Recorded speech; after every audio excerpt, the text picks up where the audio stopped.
A group of arrogant thugs made the deadly mistake of mocking what appeared to be just another young schoolteacher in the mountain town of Eagle's Crossing.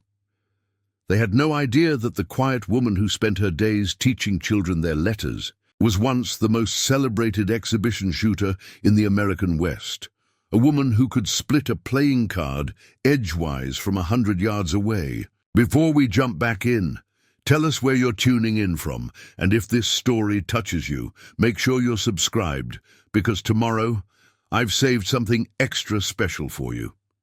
The snow-covered town of Eagle's Crossing hadn't seen much excitement since the gold mines dried up 3 years ago. The once prosperous streets now lay dormant, broken only by the occasional crunch of boots through fresh snow and the mournful whistle of winter winds through the cedar trees. The town's decline had been steady, with families drifting away like autumn leaves, leaving behind empty storefronts and quiet saloons, where once there had been bustling commerce and lively conversation. So when Sarah Blackwood took over the town's one-room schoolhouse 6 months ago, bringing new books and modern teaching methods from back east, it drew attention. Some welcome, some not. The school board had been desperate enough to hire a young, unmarried woman teacher, something that would have been unthinkable in Eagle's Crossing's more prosperous days. Times being what they were, they couldn't afford to be particular, especially not when the alternative was having no teacher at all. Sarah was a striking figure in her mid-20s, with raven black hair, usually tied back in a precise bun, and eyes that held both gentleness and an unshakable determination. Her slender frame and delicate features masked a core of steel that few suspected, though some of the more observant townspeople noticed how she never seemed troubled by the weight of the heavy books she carried, or how her movements held an unusual grace and precision.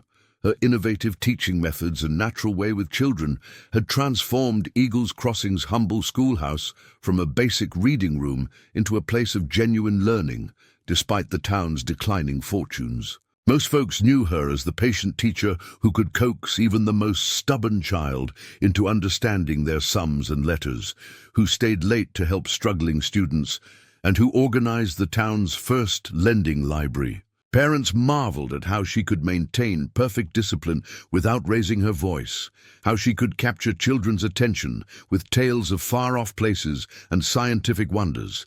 What they didn't know, what none of them could have guessed, was that the quiet woman who wrote out arithmetic problems on the blackboard had earned a very different kind of fame under another name. As Swift Sarah Blackwood, she'd been the star attraction of Whitaker's famous frontier exhibition, renowned for marksmanship feats that seemed to defy possibility, the kind of shooter that made hardened gunslingers drop their jaws in disbelief, whose accuracy had been written about in newspapers from San Francisco to New York. She kept her Winchester rifle carefully wrapped and hidden in the false bottom of her trunk, along with newspaper clippings and posters that told of her extraordinary abilities. Sometimes, late at night, she would take it out and clean it, her fingers remembering the familiar weight and balance. But those days were behind her now, or so she thought. She'd left that life for good reasons, seeking something more meaningful than the roar of crowds and the glitter of prize money. The afternoon that would change everything started like any other. Sarah was helping young Tommy Jenkins with his reading, her patience unwavering as the boy struggled with each word. The late winter sun slanted through the schoolhouse windows, casting long shadows across the wooden floor. Most of the children had already left for the day, but Tommy's determination to improve matched her own willingness to help. "Sound it out slowly," she encouraged, her finger tracking under the difficult word. "Remember, remember. That's excellent. Tommy!" The boy beamed with pride at his accomplishment, but his smile quickly faded as the schoolhouse door banged open, letting in a blast of cold air, along with 3 unwelcome visitors. Sarah looked up, carefully keeping her expression neutral as she recognized the men who entered. members of the Carson gang, rough men who'd been causing trouble up and down the territory since the mines started failing. The lead man, a scarred brute known as Bear Carson, tracked snow and mud across her clean floor, his spurs jingling with each heavy step. His companions spread out, one moving toward the back of the room, the other lingering near the door. They didn't look like men, interested in education. Well, drawled Bear Carson, his voice carrying a mocking edge that made Tommy shrink closer to Sarah's side. Ain't this just the prettiest little schoolhouse? His words dripped with sarcasm as his eyes swept across the modest classroom, taking in the neat rows of desks, the carefully drawn alphabet charts, and the small collection of books Sarah had worked so hard to acquire. "Tommy," Sarah said quietly, her voice steady despite the tension building in her chest. "It's time for you to head home now."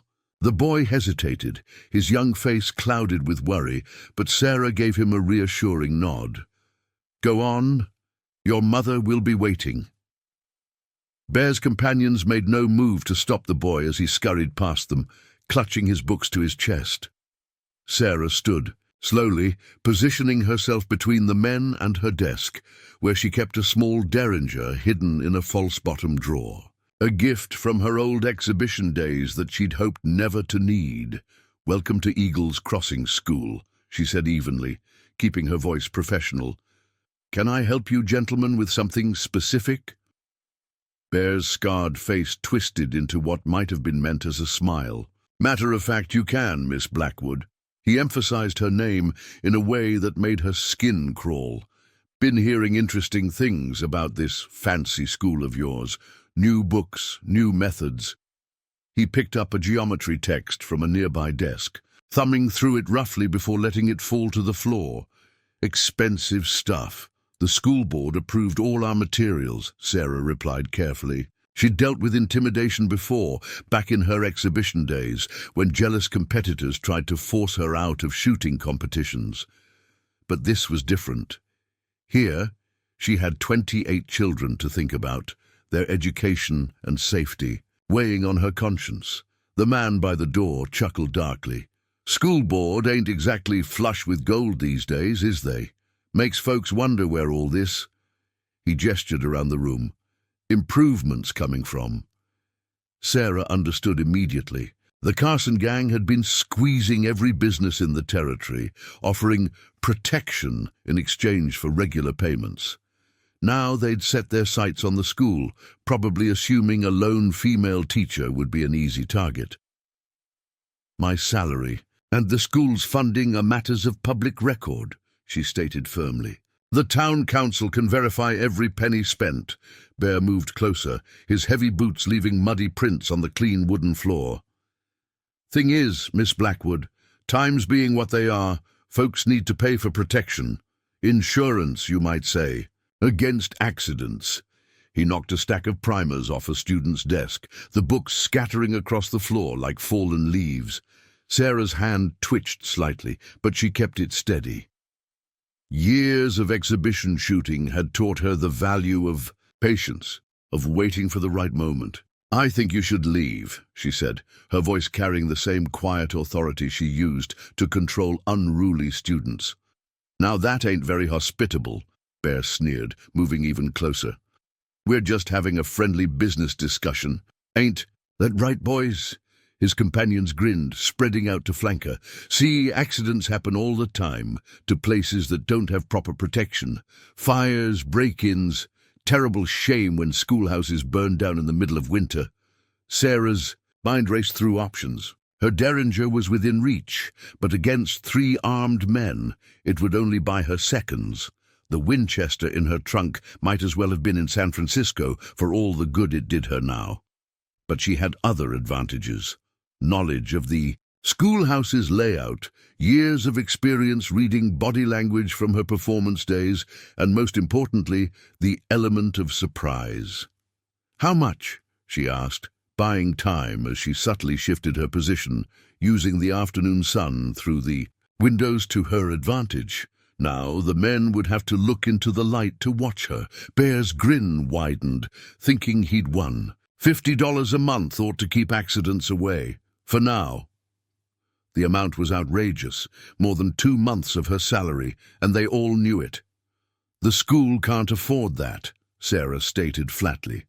And we both know this isn't about money. This is about showing the town that no one's beyond your reach, not even children.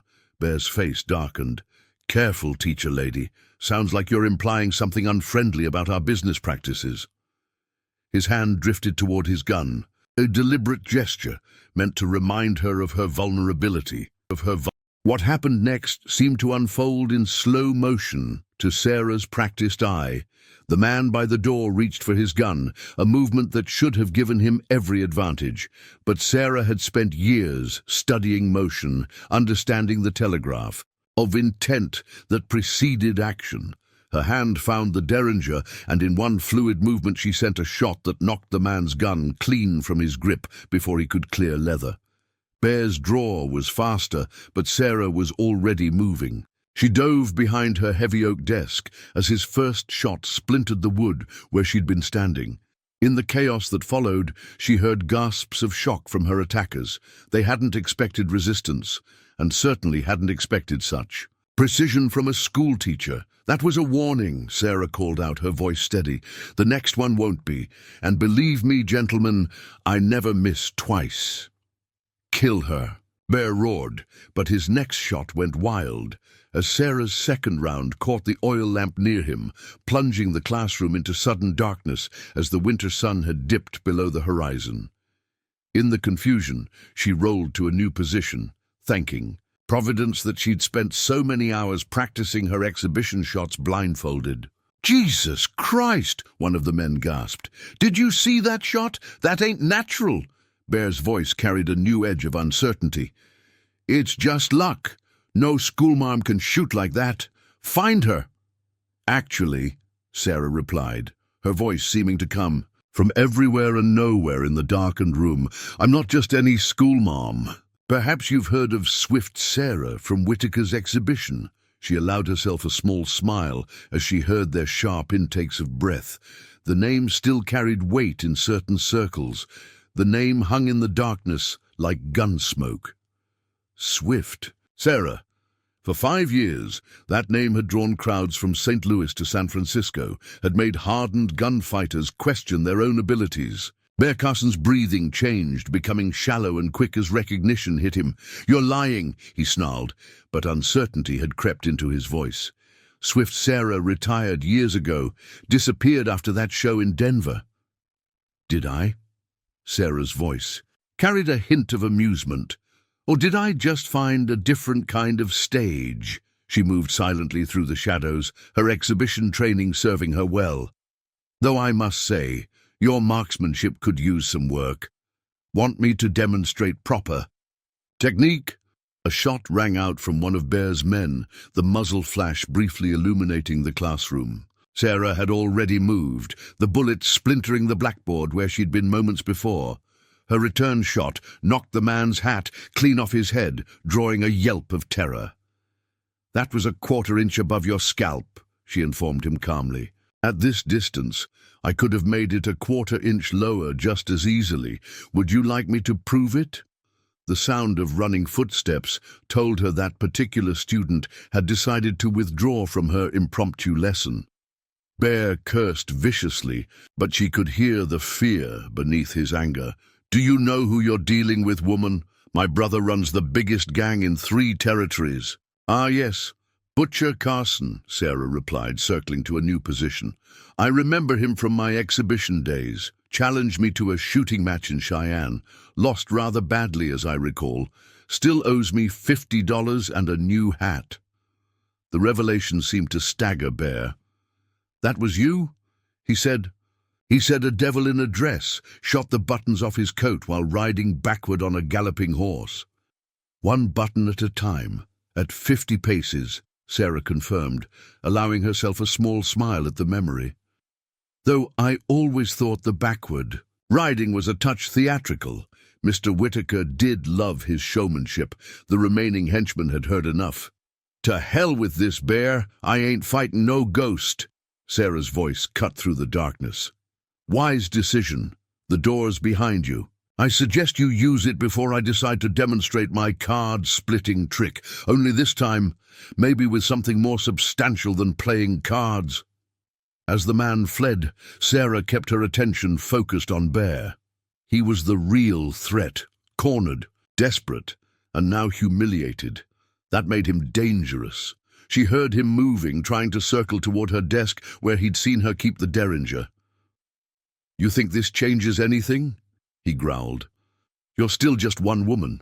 When my brother hears about this, he'll what? Sarah interrupted. Come running to fight his battles for him. That's not the butcher I remember. Besides. She let the silence stretch meaningfully. Who says he's going to hear about it? Bear's laugh was harsh. You threatening to kill me, teacher lady. Thought you were supposed to be setting an example for the children. I am, Sarah replied evenly. I'm teaching them that bullies, no matter how big or scary they seem, can be stopped. That fear only works until someone stands up to it. Important lessons, don't you think? She heard him shift position again, his boots scraping on the wooden floor. He was moving toward the windows now, probably hoping the faint moonlight would give him an advantage. Another rookie mistake. You know what your real error was today? She asked conversationally. Besides, threatening a school, that is. Enlighten me, Bear snarled, still trying to locate her in the darkness. You assumed that because I left the exhibition circuit, I stopped practicing. 5 years of teaching didn't make me forget 20 years of marksmanship. If anything, in one fluid motion she drew and fired, the shot knocking Bear's gun from his hand with surgical precision. It made me better. Teaching requires patience, focus, dedication, all the same skills that make a great shot. Bear cradled his stinging hand, his bravado finally cracking. What do you want? Want? I want you to leave Eagle's Crossing and never return. I want you to tell your brother that this town and its school are under my protection, and I want you to remember something. Sarah finally stepped into the faint moonlight, her derringer unwavering. Not all legends fade away. Some of them just find new ways to make their mark. The transformation in Bear's demeanor was remarkable. The swaggering bully had vanished, replaced by a man who suddenly looked much smaller, much less certain of his place in the world. This ain't over, he muttered, but they both knew it was an empty threat. Actually, it is, Sarah corrected him. Unless you'd like me to demonstrate some of my more impressive tricks. I hear your brother still talks about the time I shot a silver dollar out of the air while blindfolded. Bear backed toward the door, his earlier confidence completely evaporated. You're crazy, you know that? Teaching kids 1 minute, shooting like the devil the next. What kind of woman are you? Sarah's smile was cold as the winter wind outside. I'm a teacher, Mr. Carson, and today's lesson was about consequences. I trust you've taken good notes. She kept her aim steady until Bear disappeared into the gathering darkness outside. Only then did she allow herself to relax slightly, though she knew this was far from over. The Carson gang wouldn't take this humiliation lightly, and Butcher Carson had a reputation for holding grudges. Moving quickly, Sarah lit a fresh lamp and began assessing the damage to her classroom. Bullet holes riddled her beloved blackboard, books lay scattered across the floor, and her desk had several new ventilation holes that would make grading papers interesting. But as she picked up the fallen primers and straightened the desks, she felt a curious sense of peace. For 5 years, she'd tried to keep her past and present separate, thinking she had to choose between being Swift Sarah, the legendary markswoman, and Miss Blackwood, the dedicated teacher. Perhaps it was time to accept that she could be both, that sometimes the best way to protect what you love is to embrace all of who you are. Outside, the wind picked up, carrying the first flakes of fresh snow.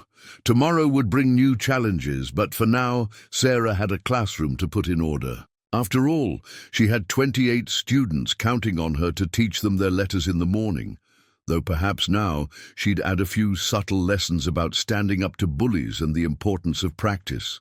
No matter what skill you're developing, Sheriff Thomas Miller arrived at the schoolhouse within the hour, his weathered face grave as he surveyed the scene.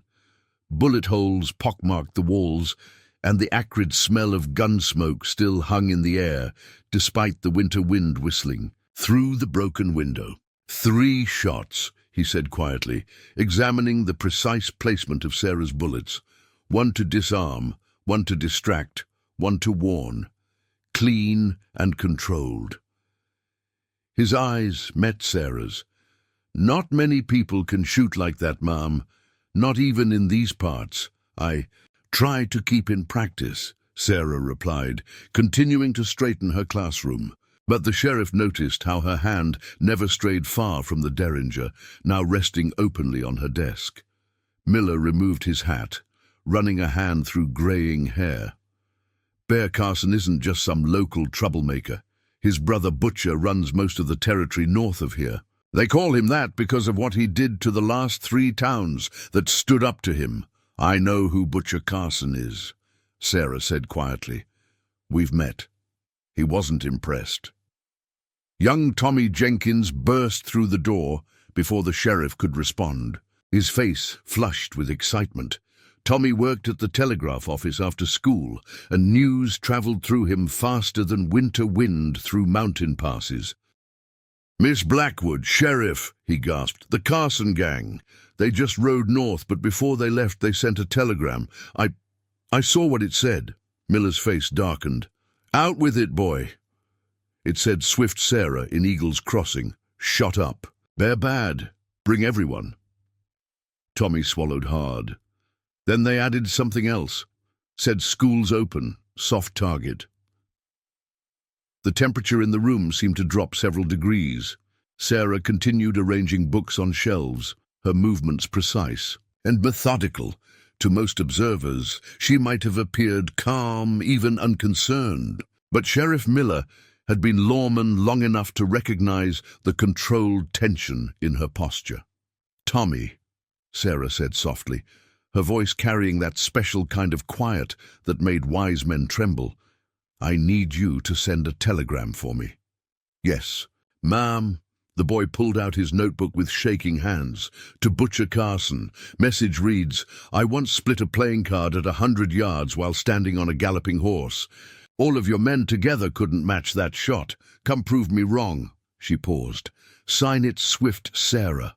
The sheriff cursed under his breath. "You're calling him out. The man has an army." "No," Sarah replied, finally looking up from her books. Her eyes had changed, becoming distant, calculating. Miller recognized this look. He'd seen it in veteran gunfighters, in people who measured the world in trajectories and firing lines.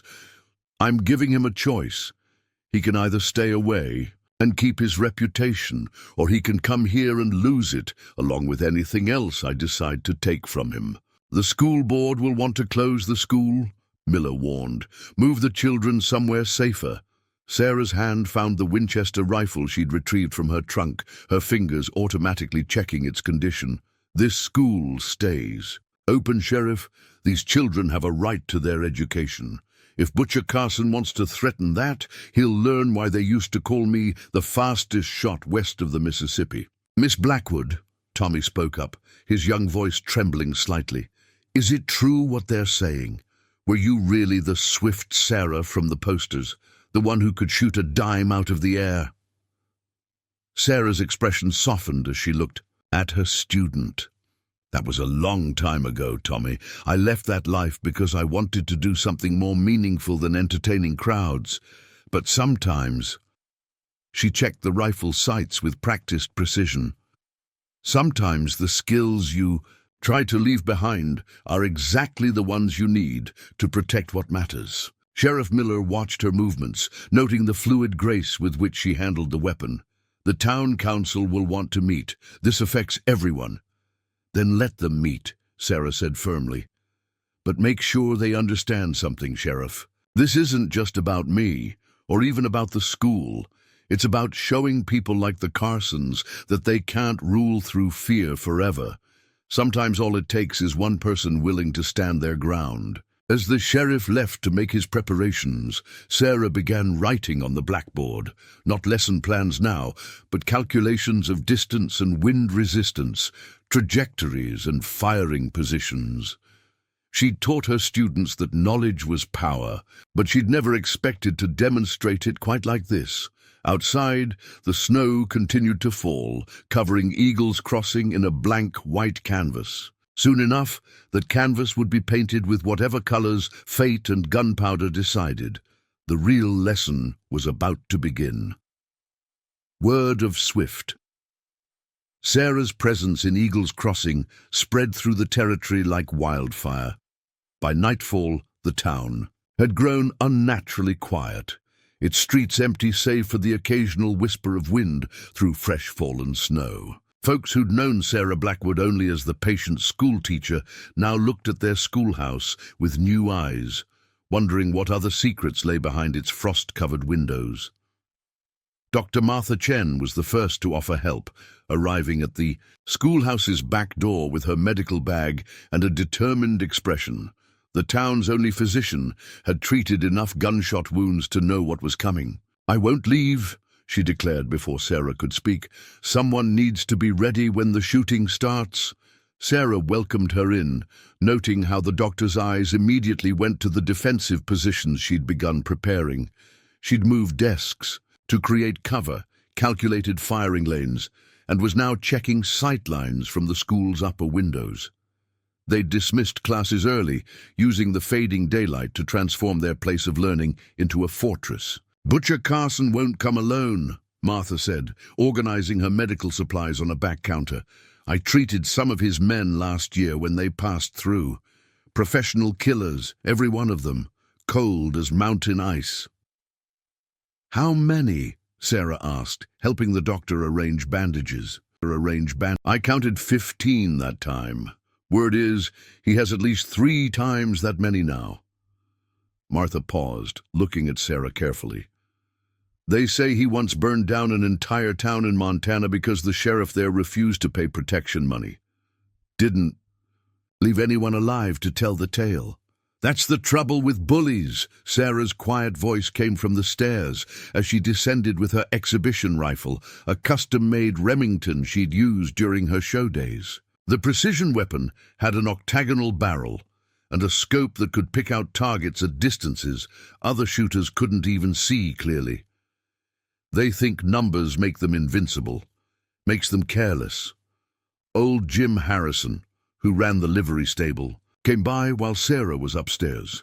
His weathered face carried both concern and determination as he reported, "Miss Blackwood, I was a cavalry scout during the war.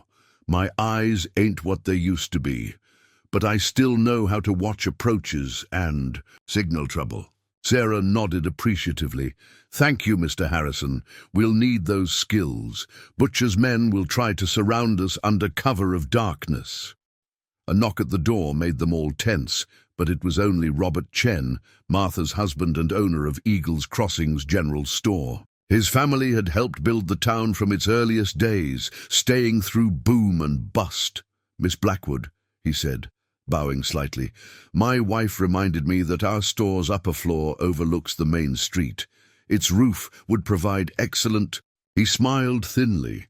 "Observation opportunities." "You were a military man, Mr. Chen?" Sarah asked, though her tone suggested she already knew the answer. "I fought warlords in China before coming to America," he replied. "My father taught me that a good position matters more than a good weapon. Our roof is yours, if you want it." More visitors came as evening deepened. Maria Ramirez, who'd lost her husband to the Carson gang's schemes, offered information about the northern trails. Rebecca Hawthorne, the seamstress, brought detailed maps of the town and surrounding areas that she'd drawn while making deliveries. Even old Pete Sullivan, the undertaker, shuffled in with practical advice about which buildings had the sturdiest walls. "Never thought I'd see Eagles Crossing pulled together like this," Sheriff Miller remarked, returning from his rounds. Town's been half dead since the mines started failing. Sometimes it takes a threat to remind people what they're willing to fight for, Sarah said, but her attention was on her rifle. She stood by the window, watching the snow fall, her expression distant. The sheriff recognized that look. She was already fighting the battle in her mind, seeing angles and trajectories, calculating every possibility. "They're coming," she said suddenly, turning from the window. "2 riders from the north. Scouts." Sheriff Miller moved to look, squinting into the gathering darkness. "I don't see anything." "You won't. Not yet. But they're there." Sarah picked up the Remington. Time for Swift Sarah to remind them why they gave me that name. The crack of her rifle split the evening silence. In the distance, they heard a horse running away riderless. "Warning shot?" Miller asked. "No." Sarah was already reloading. "That was the message. The next one start counting." Martha felt a chill. That had nothing to do with the winter air. She remembered the first time she'd seen hints of this side of Sarah months ago during a school shooting competition. The teacher had organized it to encourage discipline and mathematics among her older students, using air rifles at modest distances. But there had been one moment when Sarah demonstrated proper technique that Martha had glimpsed something extraordinary. A level of skill that went far beyond simple marksmanship. "Second scout pulling back," Sarah reported. "They'll have seen the first horse return empty. Butcher will know I haven't lost my touch." "What now?" Martha asked, her medical bag ready. "Now we wait. Butcher's pride won't let him back down, but he's not fool enough to attack at night. Not against a sharpshooter who knows the ground." Sarah began organizing her ammunition with methodical precision.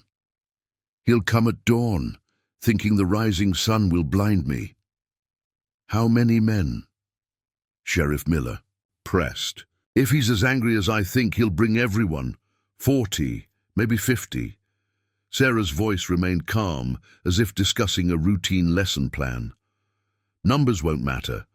A rifle doesn't care about odds." Martha watched the others absorb this. She saw fear in their eyes, but something else too, hope maybe, or determination. Eagle's Crossing had been dying slowly, strangled by men like Butcher Carson, who preyed on weakness and despair. Maybe it was time for a ghost from the exhibition circuit to remind everyone that some things were worth fighting for. "I'll need everyone out of the school before midnight," Sarah announced. "The upper floor is going to be my primary position, but I'll have others prepared. Anyone still here will be a distraction." "I'm staying," Martha said firmly. When Sarah started to protest, she held up her hand. "You'll need a doctor close by, and I can reload as well as anyone. You taught us all during those school competitions, remember?" Sarah studied her for a long moment, then nodded. "The rest of you, spread the word. Keep everyone inside tomorrow. What's coming isn't for the faint of heart." As their visitors departed, Martha began preparing food and coffee for the long night ahead. Through the windows, she could see lights going out all over Eagle's Crossing as the town battened down for the storm to come. Not the one that had been dropping snow all day, but the one that would arrive with the dawn, carried on waves of gunpowder and led by a man they called Butcher Carson. Sarah returned to her calculations and preparations, but not before touching a small silver locket she wore. Martha had seen it before, though the teacher never opened it in public.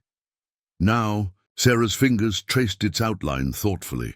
"May I?" Martha asked gently. Sarah hesitated, then unclasped the locket, revealing not a photograph or lover's token, but a small, tarnished medal. Martha recognized it, the highest award given by Whitaker's famous Frontier exhibition. "Mr. Whitaker gave me this after my last show," Sarah explained softly.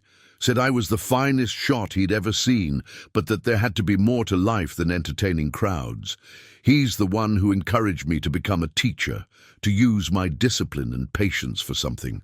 more meaningful than splitting playing cards. He was right, Martha said. You've changed lives here, Sarah, given children opportunities they never would have had.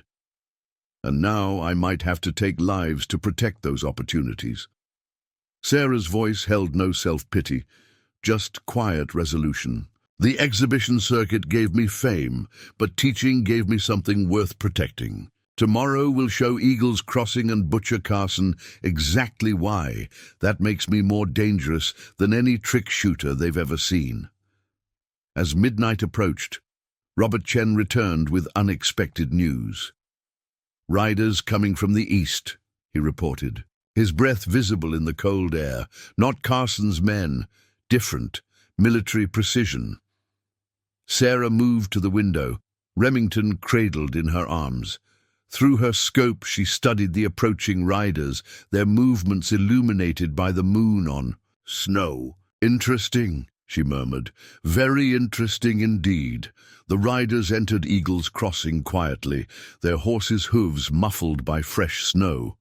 Leading them was a sharp-featured man who introduced himself as Daniel Reed, a senior agent of the Pinkerton Detective Agency. He requested an immediate meeting at the sheriff's office, which Sarah and Martha attended along with Sheriff Miller. We've been tracking Butcher Carson for 8 months, Reed explained, spreading documents across the sheriff's desk. The lamplight cast long shadows across maps marked with red circles, towns burned, lives lost, a trail of destruction that stretched across 3 territories. He's escalated from simple extortion to wholesale terrorism. That town in Montana wasn't his first, and it won't be his last unless we stop him. Why here? Why now? Sheriff Miller demanded. Reed's eyes fixed on Sarah. Because Swift Sarah just gave us an opportunity we couldn't have planned better. Carson's pride won't let him back down from a challenge, especially not from a legendary markswoman. He'll come in force, commit all his resources to one location. You want to use us as bait, Martha realized, her voice hard. We want to end Butcher Carson, Reed corrected. We have 30 agents positioned in the surrounding hills. When he commits his forces to attacking the school, we'll cut off his retreat. A proper military-style operation. Sarah had been silent, studying the Pinkertons' maps and plans. Your men are in the wrong positions, she said finally. Carson won't come up the main valley. He'll split his forces, try to envelope the town from multiple directions. Your current positions will be useless. Reed bristled slightly. We've planned this carefully. You've planned it like lawmen, Sarah interrupted. Think like a killer. He'll have men come in through the old mining trails to the northwest, others through the cedar break to the southeast. He'll want to control the high ground first, establish crossfire positions. And how would you counter that? Reed asked, professional interest overcoming his irritation. Sarah smiled thinly. I wouldn't. I'd let him think his plan was working. Let him commit his forces, spread them out, trying to surround us. That's when they become vulnerable. To what? Reed scoffed. One woman with a rifle? To one teacher who knows every shadow in this valley, every angle, every distance. Sarah's voice carried absolute certainty. A man thinking about surrounding his enemy isn't thinking about being hunted himself. Martha watched the Pinkerton agent absorb this. She saw the moment he understood, really understood, who he was dealing with. The legends of Swift Sarah weren't just showmanship, they were warnings. We'll adjust our positions, Reed conceded, but we'll need coordination, signals. Use the school bell, Martha suggested. 1 toll for forces from the north, 2 for south, 3 for west. It'll sound natural enough. People expect bells in a Christian town. The meeting continued past 1 in the morning, strategies being refined, positions adjusted. Through it all, Martha watched Sarah slowly transforming. The patient teacher was fading, replaced by something older, deadlier. She saw it in how Sarah moved, how her eyes constantly tracked sightlines and firing positions, even during conversation. When they finally returned to the school, the sky was beginning to lighten with false dawn. Sarah immediately went to check her weapons one final time, but Martha caught her arm. "When this is over," she said softly, "when the killing is done and the dust settles, promise me we'll still have our teacher. These children need you." Sarah touched her face gently. "Everything I do, everything I've ever done, has been to protect what matters. The exhibition shooter is just a tool, Martha. Teaching is who I am." They spent the remaining dark hours in preparation. Sarah moved between her chosen positions, memorizing every detail, every distance. Martha prepared medical supplies and checked their provisions. Outside, Eagle's Crossing held its breath, waiting for dawn, and whatever violence it would bring. Robert Chen arrived, as the first hints of light touched the eastern sky. "Miss Blackwood," he said urgently, "there's something you should see." They followed him to the store's roof. In the growing light, they could see movement along the ridgelines surrounding town. Not Carson's men, but townspeople. Armed figures were taking up positions at key points.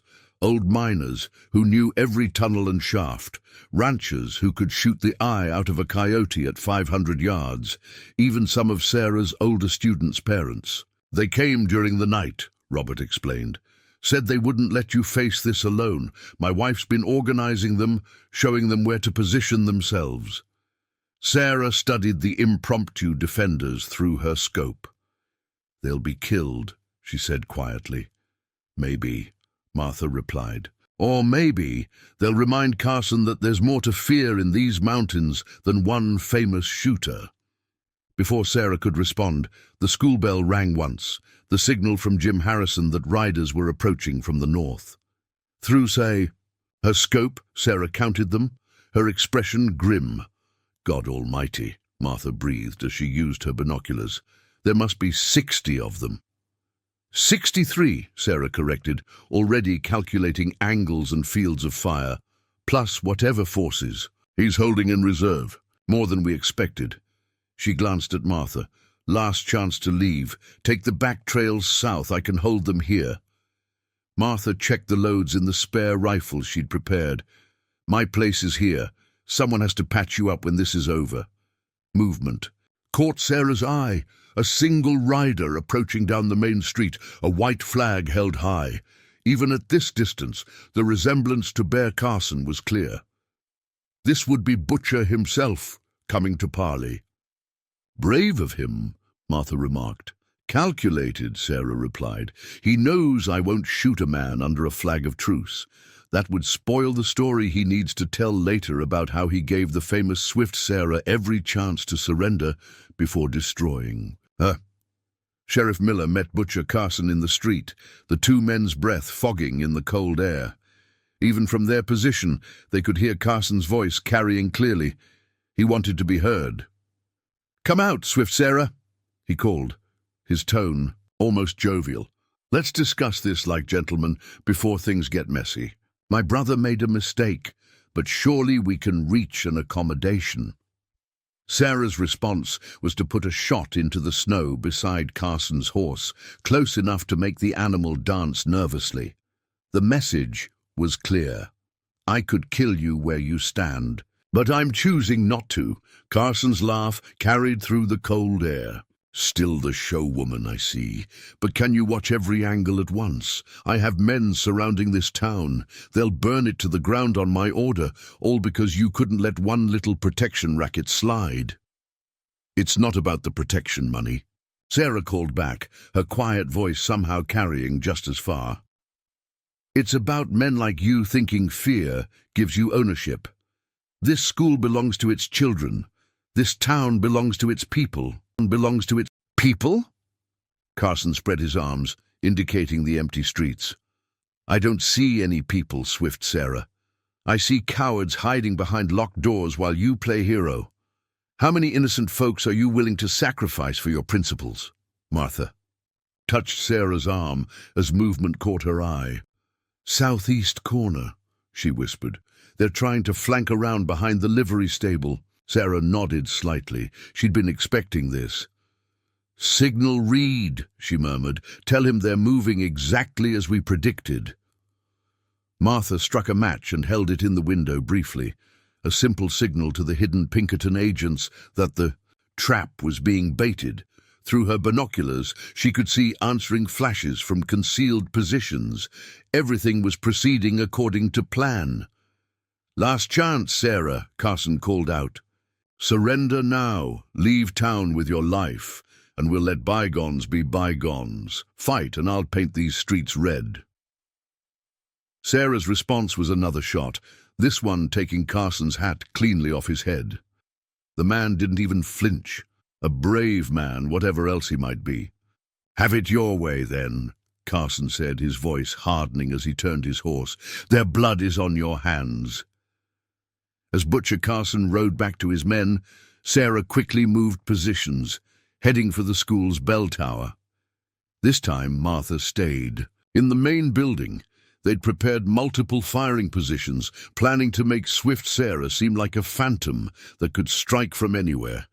The attack, when it came, was brutally coordinated. Riders charged from multiple directions, guns blazing at every window and doorway. But Sarah had predicted this too. Her first shot caught the leader of the southeast flanking group in the leg, disrupting their entire formation. Her second dropped. A man trying to set up a heavy buffalo gun that could have penetrated the school's reinforced walls. Martha, watching from her position, felt a fierce pride as she saw her friend's strategy unfold. Every shot was placed not just to wound or kill, but to create maximum chaos and confusion. Carson's men, expecting to face resistance from ground-level positions, found themselves under fire from high angles they hadn't prepared for. "They're splitting up," Martha reported through their prepared speaking tube. "Small teams trying to search buildings systematically." "Perfect," Sarah's voice came back, now from somewhere near the livery stable. "That's exactly what we want. Reed, are you in position?" The Pinkerton agent, who'd taken up a hidden spot near the water tower, confirmed. He'd managed to contact 10 of his surviving agents, positioning them to support Sarah's plan. What followed was a masterclass in psychological warfare. Sarah began picking off Carson's search teams with surgical precision, never killing, but wounding just severely enough to take men out of the fight. Each shot came from a different position, creating the impression of multiple sharpshooters working. "In concert. Southeast team down," Martha reported, watching through a periscope they'd mounted in a window. "They're starting to bunch up, just like you predicted." Carson was no fool. He quickly realized his men were being herded into a trap, but knowledge didn't equal prevention. Every time he tried to reorganize his forces, precision fire would disrupt their movements, forcing them to cluster in increasingly. "Vulnerable positions. Enough!" Carson's voice boomed across the battlefield. "Sarah, you want to play ghost? Let's see how your tricks work against this." He gave a signal, and several men rushed forward with glass bottles. Improvised incendiary devices. "They're going to try to burn us out," Martha warned, but Sarah had anticipated this too. "Signal, Robert," she instructed. "It's time for the dragon's breath." Martha struck 3 matches in rapid succession. Moments later, the store's roof burst open, releasing a torrent that instantly froze in the winter air, creating a barrier of ice between Carson's men and their primary targets. Several attackers slipped and fell, their incendiary devices shattering harmlessly. "Impossible!" Carson raged. "How many shooters do you have?" "Just 1 teacher," Sarah's voice echoed from somewhere in the swirling snow. "But that's all I've ever needed." The tide had turned. Carson's men, demoralized and disoriented, were beginning to fall back. Those who'd witnessed Swift Sarah's reputation during her exhibition days were spreading whispered warnings among their companions. This wasn't just a sharpshooter. This was something else entirely. But Butcher Carson hadn't earned his reputation by accepting defeat easily. Martha, watching through the periscope, saw him pull something from his saddlebag. A map. Her breath caught as she realized what it must be. "Sarah!" she called urgently through the speaking tube. "He's going to use it." Carson's voice confirmed her fears. "Sarah, you've prepared well for this fight, I'll give you that.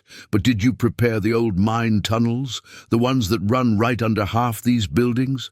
Sarah's response was silence for the first time. That day, through the speaking tube, Martha heard her measured breathing. She was calculating, planning, just as she did when teaching complex mathematics to her advanced students. "You're bluffing," Sarah called back. "Those tunnels were sealed years ago." Carson's laugh was cruel. "Were they? Ask your friend Dr. Chen about the shipment of mining supplies her husband's store received last month. The ones marked as medical. Supplies but actually contained blasting caps and fuses." Martha's heart stopped. She remembered the shipment, had even commented on its unusual weight, but she trusted their regular supplier and never thought to check the contents thoroughly. "You've had men in town for weeks," Sarah realized aloud. "Preparing for this since the moment Bear sent word about a troublesome schoolteacher." "I don't leave things to chance, Swift Sarah," Carson confirmed. "Now let's discuss surrender again. Your reputation against my word that this school doesn't become a sinkhole." The stakes had just changed dramatically. Sarah's skills with a rifle couldn't protect against an enemy that would strike from below. Swift Sarah was about to face her greatest challenge yet, one that would require more than just legendary marksmanship to overcome. 2 minutes, Sarah," Carson called out. "Then I start bringing this town down around your ears, one building at a time." Martha's mind raced as she reviewed their options. Through the periscope, Carson's men had positioned themselves near known mine entrance points, ready to descend. The threat was real. She could see the telltale bulge of explosive charges. "In their packs. Sarah," she whispered through the speaking tube, "the Chen's cellar, remember what Robert said about the tunnels beneath it?" There was a moment of silence, then she heard the smile in Sarah's voice. "The flood of 65, of course." Another pause as she calculated, "But we'd need to time it perfectly. If we're off by even a few seconds, then we'd better not be off," Martha replied firmly. She switched to another tube. "Reed, can your remaining men create a distraction to the north? We need Carson's attention split." "Consider it done," the Pinkerton agent replied.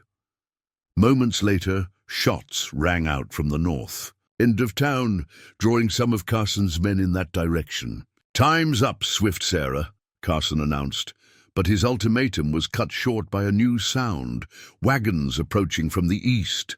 Through the smoke, Martha could see what appeared to be a cavalry patrol. Her heart leaped before she noticed something odd about their movement. "Sarah," she warned, "those aren't real soldiers." "I know," she replied calmly.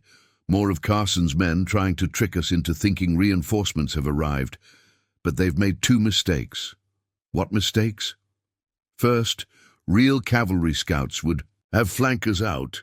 The Remington cracked, and one of the fake soldiers tumbled from his saddle. "Second, real soldiers know how to sit a horse properly." The fake patrols scattered, but they'd served their purpose, drawing attention away from Carson's real move. Martha saw men disappearing into the mine entrances, carrying their deadly cargo. "South entrance is hot," she reported, watching through the periscope. "They're moving fast, and they know what they're doing." "They should," Sarah replied grimly. "Those are probably actual miners Carson hired. Professional powder men who know exactly where to place charges for maximum effect." Another shot rang out, taking down a man carrying blasting caps, but it was like trying to stop a flood with a bucket. "But they don't know about the water." Martha smiled as she finally understood the plan. The flood of 1865 had filled several lower tunnels, creating underground reservoirs that Robert Chen had mapped while doing his store's inventory. If they could breach the right walls at the right moment, "Signal Robert," Sarah instructed. "Tell him it's time for the dragon to wake up." Martha struck 4 matches in rapid succession, the pre-arranged signal. Moments later she heard pounding from beneath the streets. The Chen family had been busy during the siege, positioning charges of their own in key locations. Carson, still believing he held the upper hand, began his final push. "Charges are set, Sarah," he called out triumphantly. "Surrender now, or—" The first explosion cut him off, but it wasn't from his men. The Chen's charges had breached the reservoir walls. Martha heard screaming from below as freezing water flooded the tunnels, driving Carson's powder men back. To the surface in panic, now! Sarah's voice carried across the battlefield. "Reed, take them!" The remaining Pinkerton agents opened fire from their positions, forcing Carson's men away from the mine entrances. Those who'd made it out of the tunnels were soaked and shivering in the freezing air, their explosives ruined by the water. But Butcher Carson hadn't survived this long by giving up easily. "Kill them all!" he roared, spurring his horse toward the school. "Burn every building! Shoot anything that moves!" "He's lost control," Martha reported, watching his men's formation break down into chaos. Some were following his orders, firing wildly at windows and doors, while others were falling back, having lost their taste for the fight. "Perfect," Sarah replied. Her next shot caught Carson's horse in the flank, sending both mount and rider tumbling into the icy street. A wolf without his pack is just another predator. Carson rolled to his feet, drawing a hidden pistol. "Come down and face me, swift Sarah," he challenged, blood streaming from a cut on his forehead. "Woman to woman, or are you only brave behind that scope? You still don't understand." Sarah's voice seemed to come from everywhere at once. This was never about bravery. Another shot knocked the pistol from Carson's hand. It was about teaching. The butcher stood alone in the street now. His men either retreated or surrendered. The few who remained loyal were quickly being rounded up by Reed's agents. Carson turned slowly, trying to track Sarah's position, but the smoke and echoes made it impossible. "Teaching," he spat. "You think this changes anything? There will always be others like me, men who understand that civilization is built on violence." "No," Sarah's voice was closer now. "Civilization is built in classrooms, one lesson at a time. The violence is just what happens when men like you try to tear it down." Martha saw movement in her periscope. Sarah was executing the final part of their plan. She quickly switched speaking tubes. "Robert, now!" The general store's doors burst open, releasing a cloud of steam from the basement boilers that mixed with the gun smoke, creating an impenetrable fog. When it cleared, Sarah stood in the street 20 paces from Carson. Swift Sarah had materialized at last. "Well?" Sarah asked quietly, her Remington held ready, but not quite aimed. "I believe you wanted to face me." Carson's hand twitched toward his boot, where Martha knew he kept a derringer. She raised her rifle, drawing a bead through a hidden loophole, but Sarah's slight headshake stopped her. This was between teacher and student now, a final lesson that needed to be taught. The moment stretched like ice about to crack. The whole town seemed to hold its breath, waiting to see if the butcher would make his final, fatal mistake. Time crystallized in the frozen street as Carson faced the legend he'd come to destroy. Swift. Sarah stood perfectly still, her exhibition rifle held loosely at her side, watching the butcher with the same calculating eyes that had earned her fame during her show days. "Still thinking about that derringer in your boot?" she asked conversationally. "Wondering if you're fast enough? You think because you've scattered my men, flooded my tunnels, that you've won?" Carson's face twisted into a savage grin. "I didn't get where I am by fighting fair." "No," Sarah agreed. "You got here by being the biggest bully in the territory, but bullies don't understand one thing." Her voice remained calm, almost educational. "They don't understand why we teach children to read instead of just giving them guns." Martha watched through her scope as Carson's fingers twitched closer to his boot. She could end this now with one shot, but she understood why Sarah needed to handle this personally. Some lessons had to be taught head on. Last chance, Carson, Sarah offered. Surrender to the Pinkertons. Face justice for your crimes. Walk away from this with your life, if not your freedom. Carson's laugh was cold as the winter air. Justice! Look around you, teacher. Look at this miserable town, these weak people hiding in their homes. They don't want justice. They want safety, comfort, someone to protect them from the darkness. I give them that for a price. You give them fear, Sarah corrected. Call it protection, call it business. It's still just fear, and fear only works until someone stands against it. The tension in the street was unbearable. Martha could see Reed and his remaining agents moving into position, could sense Robert Chen and the other townspeople watching from concealed spots. The whole town seemed to hold its breath, waiting for the inevitable. You know what your real mistake was, Sarah? Carson's voice dripped contempt. You let them know you cared about the children, about this town. The derringer appeared in his hand like magic, but he didn't aim at Sarah. Instead, he turned and fired at the school's window where he'd seen Martha's rifle flash. The bullet shattered glass, sending fragments spinning in the frozen air. What happened next seemed to unfold in slow motion to Martha's practiced eye. Sarah's Remington came up faster than seemed humanly possible, but Carson was already diving. For cover, drawing a second hidden weapon. Kill them all, Carson commanded as he rolled behind a water trough. Burn the school. Let them see what defiance costs. But Sarah had predicted this too. As Carson's remaining men charged forward, they found themselves caught in crossfire from the store and the livery stable. The townspeople had prepared for this moment, and the Pinkerton agents hadn't been idle. Reed approached with handcuffs, his remaining agents securing the scene.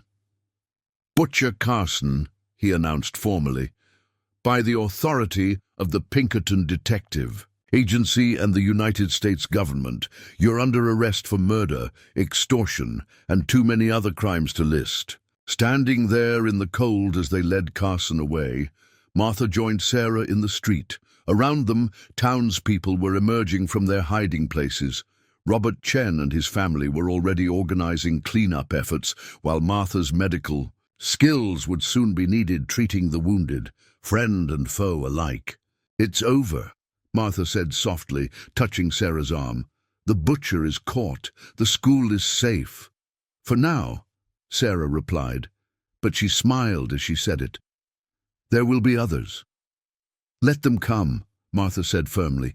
They'll find more than just swift Sarah waiting for them. The sun was breaking through the smoke and clouds, making the snow-covered streets sparkle like diamonds. Sarah Blackwood had defended more than just a school today. She'd reminded everyone that legends sometimes have substance behind them, and that even the mightiest bully can fall to determined resistance. But as Sarah and Martha watched their neighbors beginning to rebuild, both knew that the real victory wasn't in the shooting. It was in the way the town had come together, how ordinary people had found extraordinary courage when it mattered most. The exhibition shooter had given them something bullies never could, hope. The legend of Swift Sarah would grow after this day, but Sarah knew the truth. It wasn't her marksmanship that had won the battle. It was having something worth protecting, someone worth fighting for. In the end, that's what separated the teachers from the bullies. The understanding that true strength comes not from what you take, but from what you're willing to defend. Spring came early to Eagle's Crossing that year, the harsh winter snows melting away to reveal a town transformed. 3 months had passed since the day Swift Sarah faced down the butcher, and the changes were evident everywhere you looked. The schoolhouse, its bullet holes now patched and its windows replaced, had become something of a gathering place, with folks lingering after classes to trade stories about the battle they'd witnessed. Sarah Blackwood stood at her chalkboard one bright March morning, watching young Tommy Jenkins demonstrate a mathematics problem to his classmates. The boy had appointed himself the school's unofficial guardian after the battle, and Sarah had taken him under her wing, teaching him about more than just arithmetic. Remember, Sarah was saying, her quiet voice carrying the weight of experience. Precision is like truth. Treat it with respect, practice it daily, and it'll never fail you when you need it most. The school bell chimed as Daniel Reed entered, looking considerably more polished than he had during the siege. The Pinkerton agent had made a full recovery from his wounds, and his success in capturing Butcher Carson had earned him a promotion. "Miss Blackwood," he greeted her, removing his hat. "Thought you'd want to know the trial's over. Carson and what's left of his gang will be spending the next 20 years in a federal prison." "And his brother?" Martha asked from her position by the window, though she already knew the answer. Bear Carson had been found dead in a Denver saloon 2 weeks after the battle, apparently trying to rebuild his brother's empire and running afoul of other ambitious men. "Won't be troubling anyone else," Reed confirmed. "But that's not why I'm here." He pulled out an official-looking document. "The agency has a proposition for you." Sarah set down the chalk she'd been using to demonstrate equations, her eyes studying Reed carefully. "I'm not looking for work, Mr. Reed. I've built something here I'd like to keep building." "That's exactly why we're interested," Reed replied, spreading the paper on her desk. "The agency is expanding its operations in the territory. We need people who understand that law enforcement isn't just about guns and badges. It's about community, about building something worth protecting." Martha moved to stand beside her friend, reading the document. "You want her to train your agents?" "Not just train them," Reed explained. "We want her to help us establish a new kind of presence out here, one that prevents men like Butcher Carson from gaining power in the first place.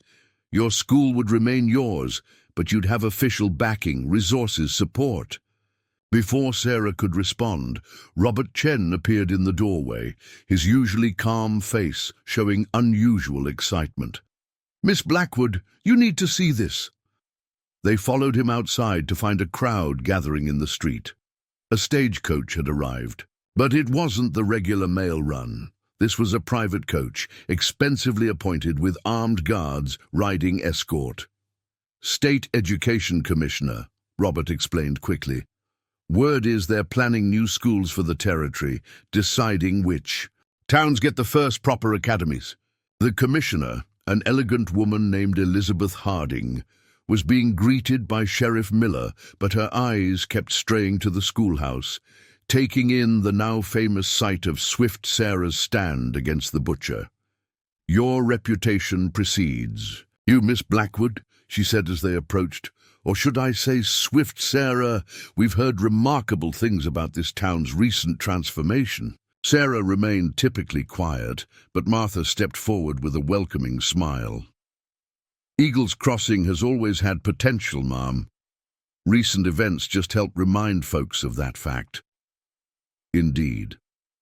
The commissioner surveyed the busy street, noting the new construction, the sense of purpose in people's movements. "We are evaluating several possible locations for the territory's first teachers' college, communities that demonstrate stability, growth potential, and strong local leadership tend to be favored."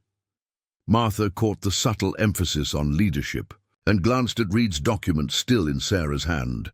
Perhaps the Pinkerton agent's timing wasn't entirely coincidental. "Eagles Crossing is more than stable," Martha said firmly. "It's thriving. Our school's latest quarterly figures show increased attendance throughout the region. Robert Chen's store has expanded to include a proper bookshop. I'm training 2 new nurses to help with my growing practice." The commissioner nodded approvingly, but her next words were directed at Sarah. "And security? We've heard troubling reports about other towns in the territory, protection rackets, organized crime." "Won't be a problem here," Sarah replied quietly. "Eagles Crossing takes care of its own." As if to emphasize her point, young Tommy walked past, carefully carrying a stack of new arithmetic books to the school. All along the street, townspeople went about their business with the quiet confidence of those who knew they were protected, not by fear or force, but by community. "Perhaps," the commissioner suggested, We should discuss this further over lunch. I understand Mrs. Chen's new cafe serves excellent apple pie. As the group moved toward the cafe, Martha held Sarah back for a moment. You're considering Reed's offer, aren't you? Sarah touched the Remington rifle that still hung behind her desk, though it hadn't been fired since the battle. A teacher can protect one school, she said thoughtfully, but teaching others, helping them build what we've built here, it would mean more time away from your students, Martha pointed out. It would mean fewer Butcher Carsons, Sarah countered. Fewer towns living under the shadow of bullies. She smiled slightly. Besides, Tommy's getting good with his mathematics. He'd make an excellent teaching assistant. They walked toward the cafe together, passing the spot where Butcher Carson had made his final stand. The bloodstains were long gone, the bullet holes plastered over, but the memory remained, not as a shadow, but as a reminder that ordinary people could accomplish extraordinary things when they stood together. Inside Chen's cafe, now expanded and elegantly appointed, the commissioner was already deep in discussion with Reed and Sheriff Miller. Robert's father was explaining the town's new library plans, while Martha detailed her vision for a proper medical school. You built something special here, Reed told Sarah as they joined the group. Something that goes beyond legends and trick shooting. No, Sarah corrected quietly, watching her neighbors, her friends, planning their town's future. We just helped everyone remember what they could build themselves. The lunch lasted well into the afternoon, plans being made, possibilities discussed. Eagles Crossing was changing, growing beyond its origins as a simple mining town. The Teachers' College would bring new opportunities, new challenges, new lessons to teach. But as Martha looked around the table, she knew they'd face those challenges together. Later that evening, as they closed up the school, Martha found Sarah standing at the window, looking out at their town in the gathering dusk. The last light caught her face, and for a moment, Martha saw both women there, the legendary Swift. Sarah and the dedicated teacher she'd become. Having second thoughts, she asked, joining her friend at the window. About training agents? About helping bring education to the territory? Sarah shook her head. No, just thinking about what you said that day during the battle, about having something worth fighting for. And I realized something. She turned to face Martha, her eyes soft in the fading light. Swift Sarah never really existed.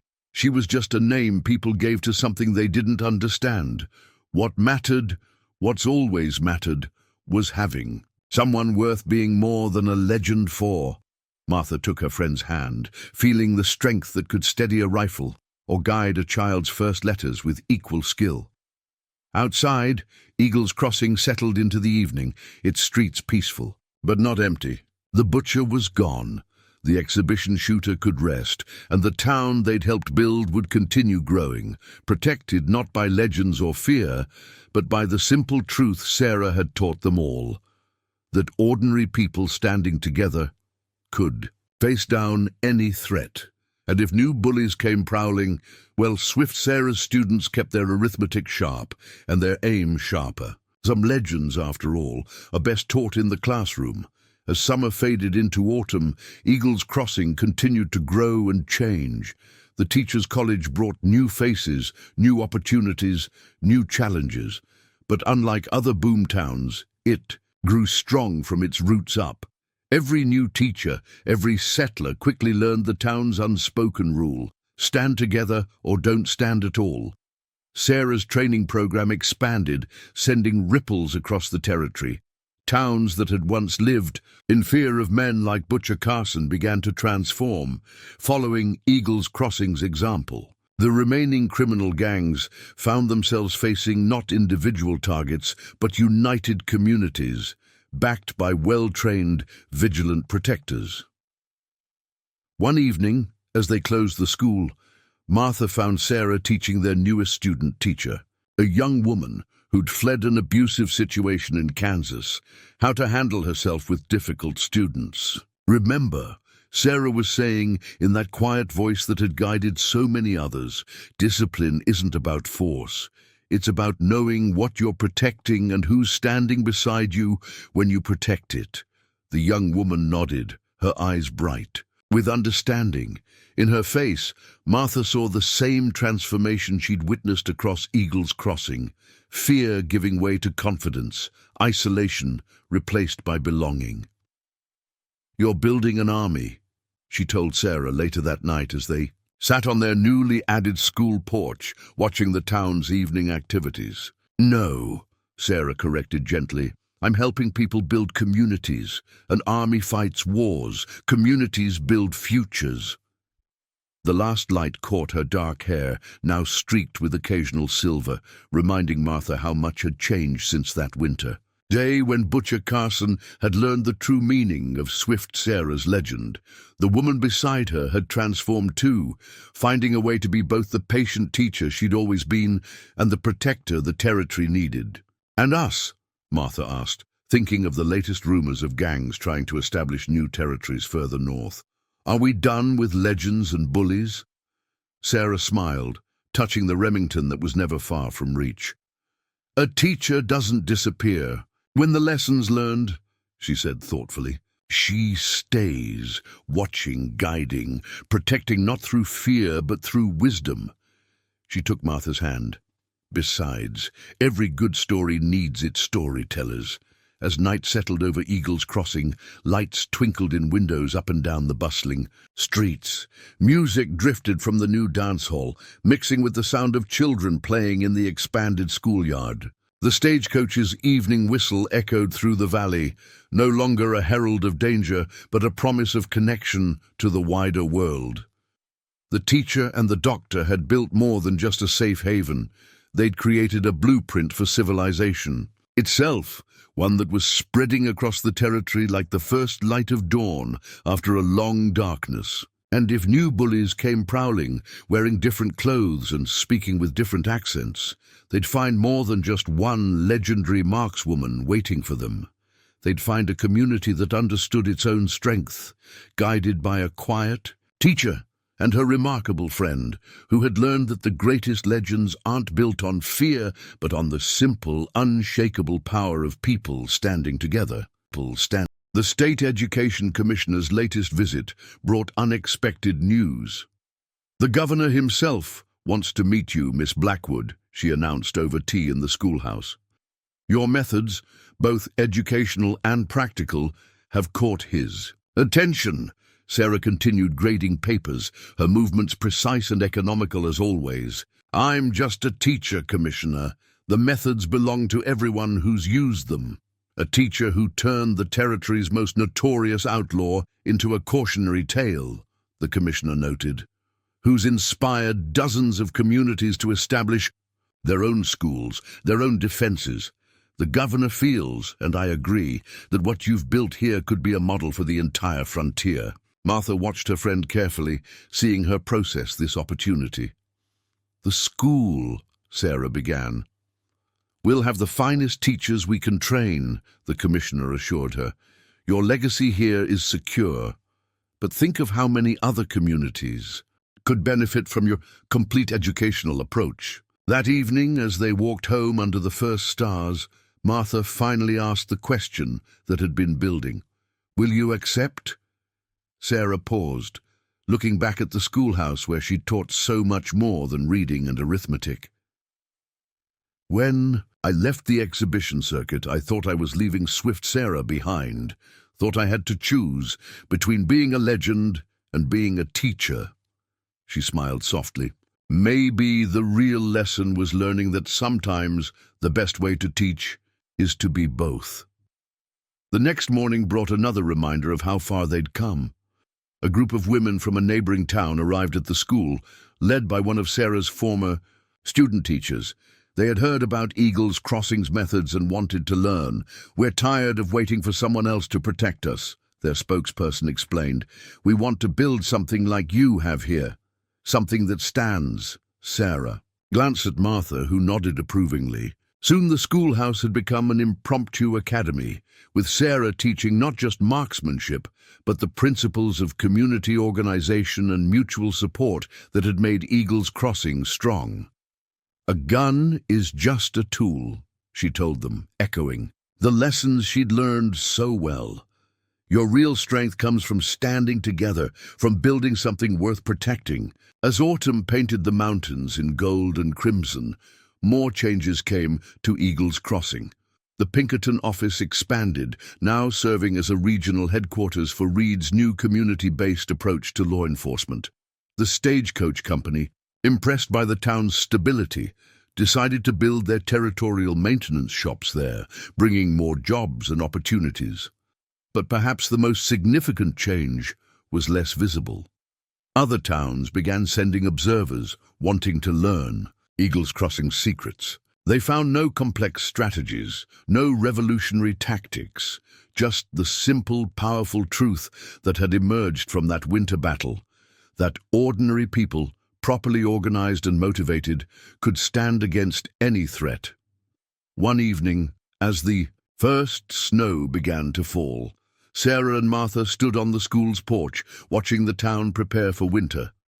The streets were busy with purposeful activity, so different from the fearful quiet of a year ago.